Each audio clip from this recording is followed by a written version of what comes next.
pas se mentir. Ah ouais, carrément, donc on Non. tout. Ok, ouais. Non mais oui, Bah, oui, si, c'est un peu ça. Non, on s'est pas mis d'accord, on a directement sorti les armes. C'était fou.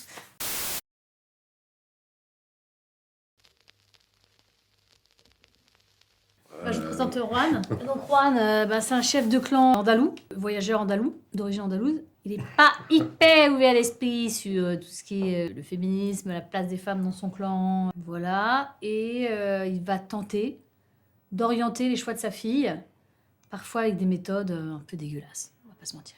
Ah ouais, carrément, donc on Non. tout. Ok, ouais.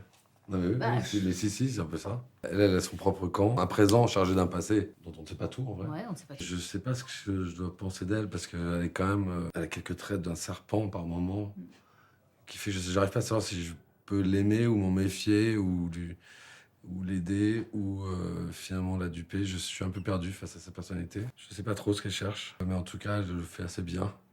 Et elle arrive à carrément, pratiquement retourner mes propres proches contre moi, ce qui est une secousse à laquelle ne s'attendait pas vraiment Juan. Voilà, pour en dire pas trop. Non, on s'est pas mis d'accord, on a directement sorti les armes Ouais, c'est sur ça. le terrain.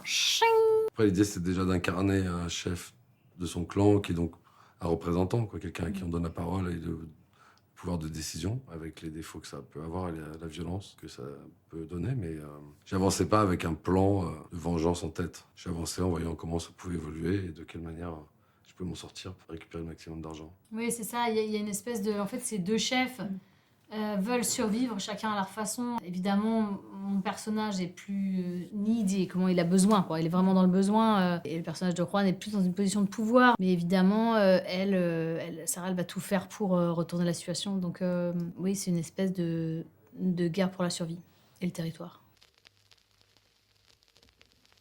Dès que j'ai mis mes bottes et mon chapeau, c'est venu comme ça. C'est du mimétisme, en fait, avec tous ceux qui étaient avec nous pour travailler. Mais j'ai pas fait de travail en amont. Et avec Jean-Charles, on n'avait pas décidé d'absolument aller vers un type d'accent ou pas. Après, il y avait juste 2-3 phrases en espagnol, des petites choses pour marquer la référence à l'Espagne. Mais après, c'était surtout de trouver une gestuelle, une manière d'être physiquement et de s'exprimer. Plus ou moins, ouais, soit une nonchalance, soit une rapidité, mais qui collait avec le perso qu'il est lui, au milieu des autres. Oui, c'était un sacré challenge de représenter, donc être le chef de représenter une communauté qui est genre vraiment pas la nôtre, quoi. C'est vrai qu'en ça, il y avait une forme de responsabilité, de tension, je dirais même, enfin, vertige, quoi, de petit vertige. Mais j'espère que la série rend grâce à cette langue. En fait, c'est aussi une langue, à la fois plus réduite et à la fois plus large. Enfin, je veux dire, elle a son vocabulaire, elle a son énergie, sa vibration, sa rapidité, son niveau. Je veux dire, c'est une langue qui a un certain niveau aussi sonore.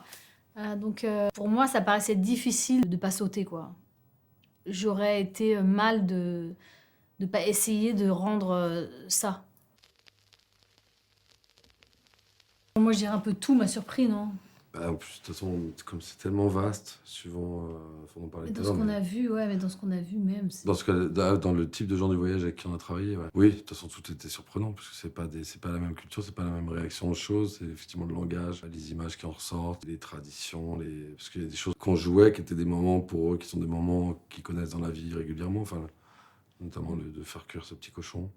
On sentait bien qu'ils avaient leur joie à le faire rôtir, et en même temps avec leur sauce magique. Alors, je sais savoir ce que c'était que la sauce magique. C'est leur sauce magique, donc j'ai jamais su. Ouais, il y avait ça, mais il y a des trucs.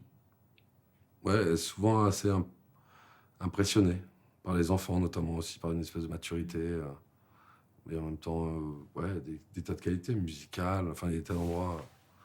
C'est souvent très étonnant, ouais, et inattendu. Ça, le fait d'être à la fois hors norme, dans tous les sens du terme, c'est-à-dire un peu en dehors de la norme, de la société, des règles de la société, et aussi hors norme en termes de dimension, quoi. Parce que un peu sans confort, à l'état sauvage, un peu à l'état naturel, quoi. Enfin, en tout cas, proche de la nature. Donc, oui, c'est pas la même dimension, c'est pas le même rapport à la vie. Et ça, c'était hyper...